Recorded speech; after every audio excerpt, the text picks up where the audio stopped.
Hello everybody, this is May of May Crochet, of course, and thank you for being patient with us for a long while of not posting any tutorials. But today we are back and we are learning how to make a granny square dress. So we're going to be making a regular granny square for this particular dress. So if you check my previous videos, we've learned how to make daisy granny square. So but in this particular tutorial we're learning how to make a regular granny square without any flower design in the middle of it.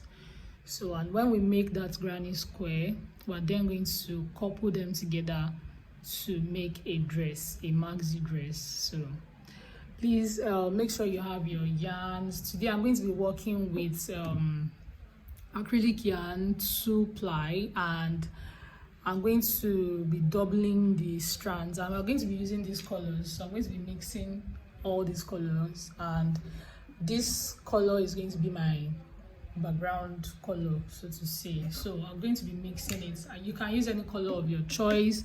And make sure for your dress, when taking your measurements, you take your bust measurements, your waist measurement, and your hip measurement. Then of course, to get the length of your dress, you measure from your bust, because it's going to be like a spaghetti strap.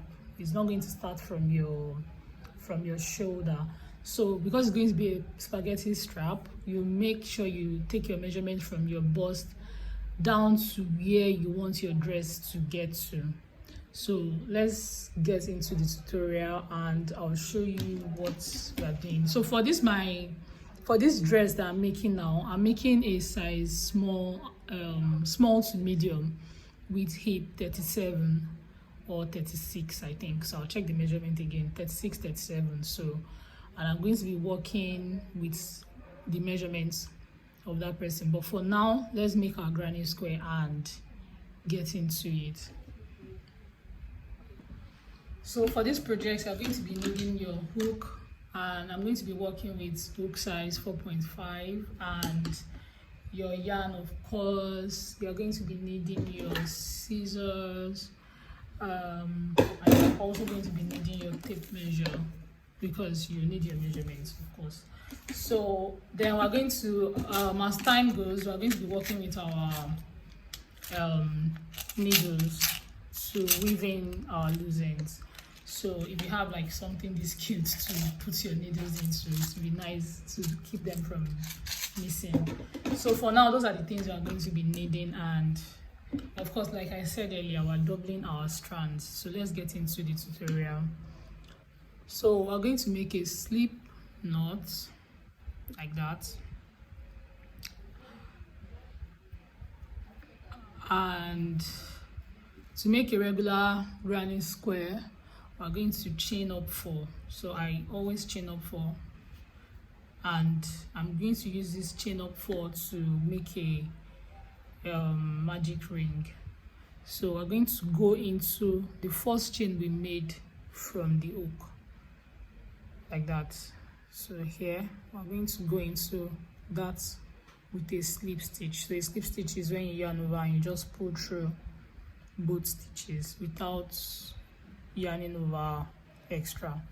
So now that we've done a slip stitch, we're going to be working into the middle of the magic ring, not in this stitch, in the middle of the magic ring.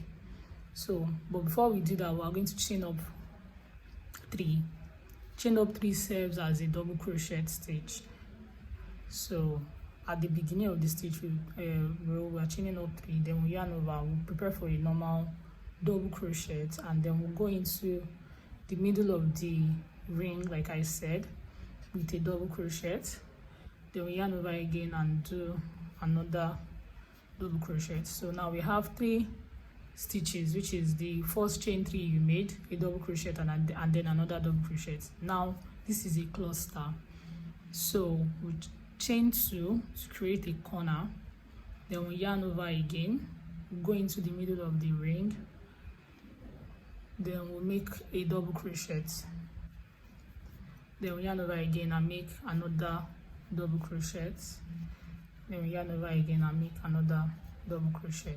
So we have one corner here, and since we're making a granny square, we need 4 corners, right? So we chain 2 again, do a repeat, go into the hole like that with 3 double crochets.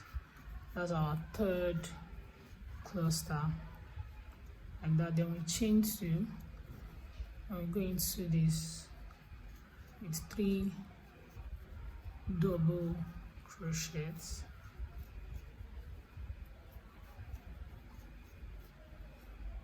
So we have 1, 2, 3 corners for now.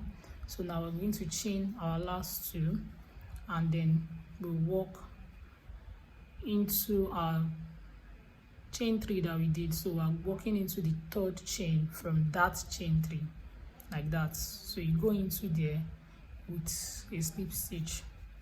So yarn over, pull through, and then you pull through like that. So we now have 4 corners. So what I usually do to create a balance, because I don't like it when my granny square looks like this. So what I do is I turn my work like that, and then I go into that corner hole, then I pull through like that, and then slip stitch. So now we have like 2 slip stitches there. That's the normal one. Then we turn our work and do this one. So let me show you that again. So after slip stitching on your 3rd chain, you turn your work, you go into this hole, you pull up your yarn, then you pull through that stitch that was on your hook before. Then you can now chain 1 and either end the row, but if you are continuing with the granny square with the same color, all you have to do is chain up 3 and start a new row. So just like we did in our previous row with chain up 3. So we have started a new row now with chain up 3 again. Then we do 2 extra double crochets into it like that. So now, because we now have our corners, we are building sides and corners on this row, you understand? So now we are going into this next corner without any chain. In our previous row, we're chaining 2 each for corners, but since we have to build an extra side here, we just go into this corner with 3 double crochets.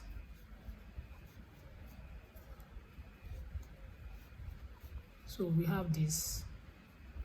So we create a corner now, chain 2, go into the same hole with another 3 double crochets.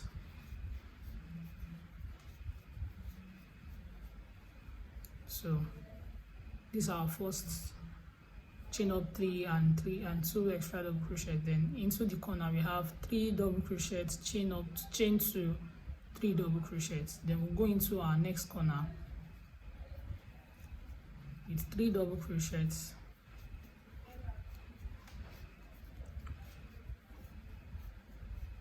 chain 2, and then another 3 double crochets inside the same corner.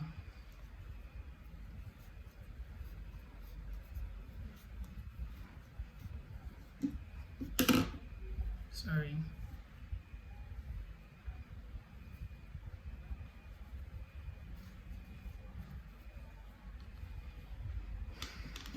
So this is what we have. So we made a corner here, then we made another corner here. So I'm going to the 3rd one, 3 double crochets,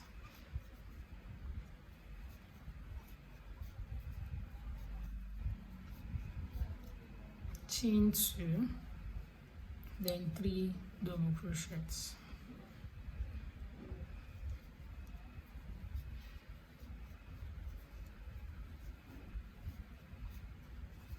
That. So we'll go into the first corner that we did our chain of 3 from. That's what we should have left now. Then we'll go there with our 3 double crochets, just like we've been doing with the rest. Then we chain 2. So now we'll slip stitch into our third chain from the chain of 3 that we did at first, like that. You can see that. Slip stitch, then we turn our work, go into the corner with another slip stitch. So if if this is the size of granny square you need, then this is it. You are good to go. You just chain 1 and then you cut your yarn, and then you yarn off. So you can see our square, equal sides, like that. So but in this case we are going to be switching colors. So I'm going to be going in with our next color, and our next color is pink. And then I'll show you how I attach. So to attach, I make a knot the usual way. Then I pick up my granny square. Then I go into the corner, go into the knots that I did, tie it to fit my hook, pull it through, then chain up 3. So you can decide to hide your yarn. So just like we've always been doing, I did it with not change our color, it's still the same way. We chain up 3.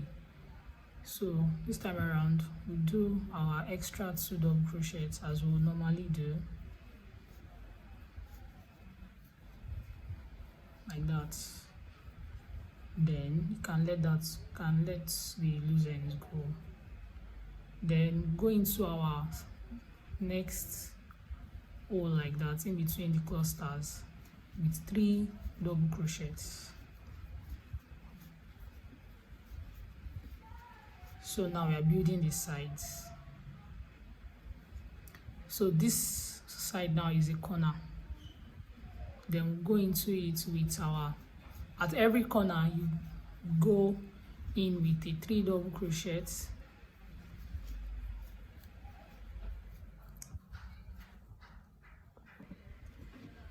So we now have our 3 double crochets. Since we're in a corner, then we chain 2, and then we'll go in with 3 double crochets.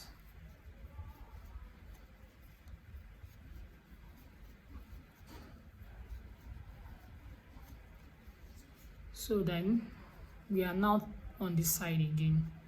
So we'll go in between those 2 clusters with just 3 double crochets, like that.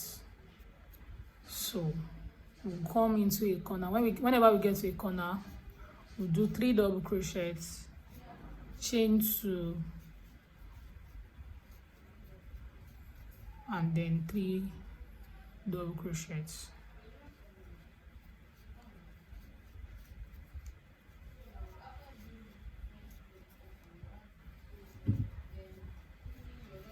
So now we are on the side again. Then we'll just do 3 double crochets. So whenever you're on the side of a granny square, you just do 3 double crochets in between any 2 granny squares. But whenever you get to a corner, you do 3 double crochets, chain 2, and then 3 double crochets. So it's only when you get to a corner that you do the cluster, the double cluster with 2 chains in between.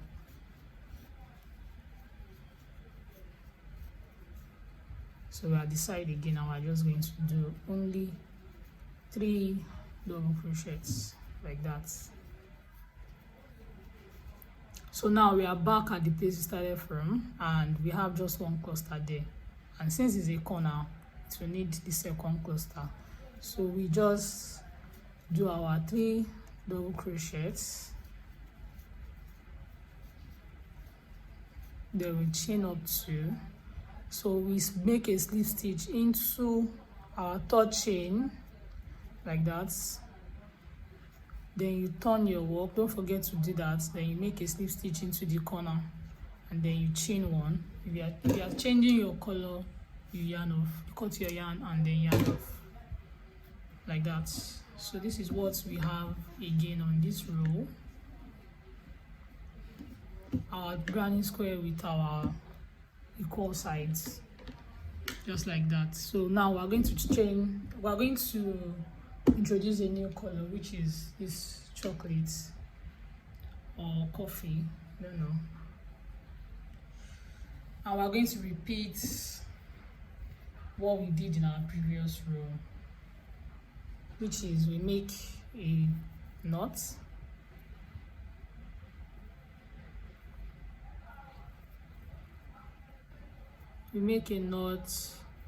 and we attach. So go into the knot, make it fit the hook, and then we chain up 3.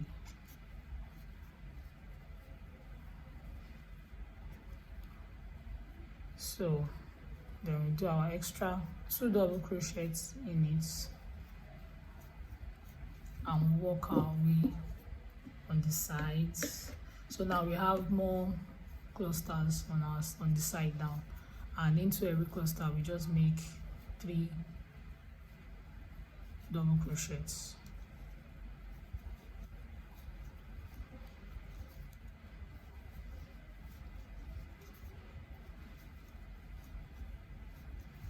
Then we are still on the side, we make another 3 double crochets.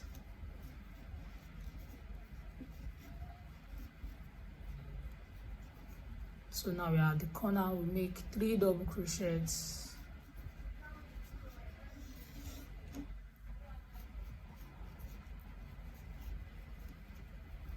chain 2, then 3 double crochets. So after this row, I'm going to be introducing our last color, which is the off-white, but I'm going to do that off camera, and I'm going to show you what I have at the end. You can do as much color changing as you want. You can make your granny square big. If you are not using it to make a dress, you can use it to, you can just keep working till you get the size of what you want, but don't forget to always have your measurements. So at the corner again, so here now we've done 2 clusters into each previous clusters. So we're at the corner again, and just make 3 double crochets, chain 2, and then another 3 double crochets. So we're going to work till we get to our first cluster from the row.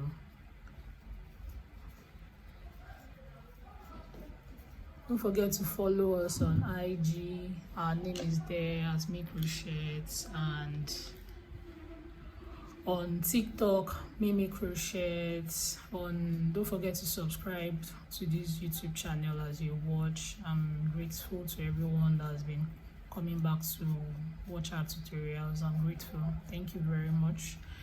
And we are on Facebook, Me Crochets, like that. Our name is one, our logo is one. So on the sides again, now we're making 3 double crochets into previous clusters.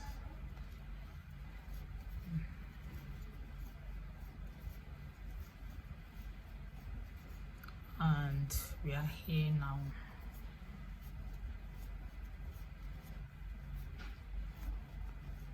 So chain 2, and we slip stitch into our 3rd chain like that. Then we turn our work, slip stitch into the corner, and chain 1, and then we cut our yarn. So I'm going to be introducing the last color off camera. I'm going to show you what I have when I'm done. So I have done extra 2 rows after changing that's the color of my yarn. So and this is what I have. I'm at the last corner, then I'll chain 2 and slip stitch as I've always been doing. So then you turn and you slip stitch again, and chain one, and we cut our yarn to yarn off.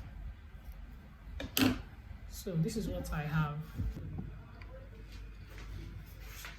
Hi guys, this is May of May Crochet, and like we were saying in our previous videos, I said I was going to use this granny square, regular granny square, to make a dress. So I've not seamed the dress, but I've used stitch markers to hold them together just to be able to arrange them. So I'm just going to give a few advices on this dress. So anybody making this dress, this maxi dress, I think the best way to have a proper arrangement is if you have a dummy to display it on before you start seaming them together. So when you do the usual, maybe place it on the table and seam them, you probably won't get what you're trying to do. So for me, I found out that I had to place these squares on my dummy, then stick them together with my stitch markers just to be able to get the measurements and what I'm trying to do, the fittings basically. So my square measures from here to here 8 inches, and I'm working with 36 inches, but because it's backless, I just made 2 squares, and I know 8 inches will be able to cover each bust for the person. So don't mind you, this dummy is not going to give us the exact, but I'm sure this looks good if we have to adjust our strap from the back properly. So from here now, there's always going to be a third square here, and that's what follows here. So let's say this is square 1, square 2, square 3. So square 3 is compulsory, and then we have square 4 and square 5 on both sides. That's this square 4, and then we have square 5. So when you have this square 1, 2, 3 to 5, they are very compulsory. However, let me call this a square 6. A square 6 now might not be compulsory, depending on the measurements of that person, the waist measurements, or if the person would like the back of our dress to cut lower than this. So if the person wants this back to be open than this, you don't need a square 6. But if the person, like my own client now, wants it to be covered, then you need a square 6. So when you have a square 6, let's call this square 7 and square 8. So this square 7 and square 8 now comes under the square 4, 5, and 3. So these ones are also compulsory because of course they are in front. But when you go to this also means that this row, you are done with this particular row. So square 7, square 8 from square 1 is going to make up for the up part of your dress. So but when you get to the inside, let's call this, that's 1, 2, 3, 4, 5, 6. Sorry, 1, 2, 3, 4, 5, 6, 7, 8. So when you want to work on the ink part of your dress, you might need to, so me, I just have 4 squares here. That's on this row. 1, 2, 3, 4, 5. Okay, I have 5 squares. If it's for somebody bigger, trust me, you are going to be needing 6 squares of that row. And the only way your 6th square can come in is through this place. So if you have a bigger person, so I'm working with a hip 37. Let's assume you are working with somebody that has hip 40, 45, or I don't know, something. It's either your square in itself is bigger, that means you have more rows to your square, which will mean you have a bigger granny square. Or if you are using this size of granny square, the small size is like this, it will mean 1 square has to come into this place. In fact, it gets to a point that you probably have to do tinier granny squares, smaller ones, to be able to fill up the space, because since this is the hip, you need more room for that person. So for me, since it's a small size, I'm just needing 5 squares on this row. So this is 1, this is 2, this is 3, this is 4, and this is 5. So from this row, if you're able to get the hip and it is perfect, it will mean your next row one of your squares will have to omit, and that is where this space comes in. I mean I have 6 squares here now. My next row has to be 5 squares, because now it has to cut in for the length, so that it won't be too big, except maybe you want it A-line, then it just starts increasing in sizes. But if you have to make a straight dress, your hip row has to be more than the next row. If your hip row is more than the next row, it will give you a straight cut down. But if your hip row is the same as the next row, it might. And if your next row reduces in size, like I'm explaining, sorry, you might not be able to see. So my next row now, I have 1, 2, 3, 4, only 4 squares. And then the next row I have 1, 2, 3, 4. 4 squares to my 7th row. So from your hip row, your next row after your hip row has to have a reduction in your squares. So if you have 5 rows on your hip row, you must have 4 rows on your next row, and that is how you get your straight down dress. If your hip row and the next row to your hip row is of the same squares, the same numbers of squares, it will mean your dress will keep expanding in size. So it might get to a point it will look like A-line or 6 pieces or something. To just bring out a different cut entirely, or shape entirely. So for now, we're going to seam together, and then I'll show you the complete result. So, but these are the tips I have for the dress, and I hope you can pick something useful from it. So thank you very much for watching. So we made 26 squares, and this is me and my team seaming together. So as I've numbered the squares, we're just seaming, and this is what we have at the end of the seaming. So we have this beautiful dress, and we made this video to let you people see what the final result was. And this is also the back. It's not too open, it's quite decent, and it's really beautiful. So let me know what you think in the comment section. Bye.